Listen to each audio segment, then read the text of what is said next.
জীবনযুদ্ধে হেরে গেলেন milestone school and কলেজের অফিস সহকারী মাসুমা বেগম। কর্মস্থলে শিক্ষার্থীদের জীবন বাঁচাতে গিয়ে হারান নিজের জীবন।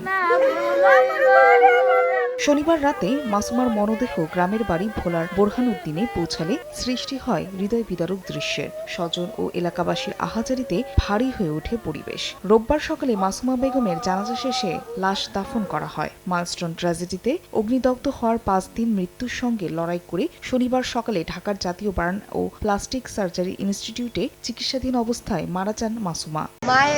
শিক্ষার্থীর বাঁচাইতে আমার মার প্রাণ গেল।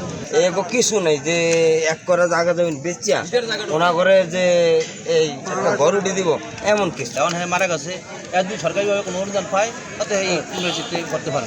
অসহায় পরিবারটির পাশে থাকার আশ্বাস দেয় স্থানীয় প্রশাসন। তাদের পরিবারের পাশে থাকার জন্য এবং সরকারি যে সহায়তা যেটা যখন সময় মতো আসবে সেটা আমরা তাদেরকে পৌঁছে দেব। এদিকে টাঙ্গাইলের মির্জাপুরে নিহত শিশু তানভীর আহমেদ এবং সখীপুরে শিশু হুমায়রার বাড়িতে গিয়ে তার পরিবারকে সমবেদনা জানিয়েছেন বিএনপির ভাইস চেয়ারম্যান আব্দুস সালাম পিন্টু। এ সময় ঘনবসতি এলাকায় প্রশিক্ষণ ঘাঁটি না রেখে বিকল্প জায়গায় সরিয়ে নেওয়ার আহ্বান জানান তিনি। এখানে এইটা চলছিল তখন হয়তো ঘনবসতি ছিল না, তবে ইদানিংকালে এটা এখানে করা উচিত হয় নাই।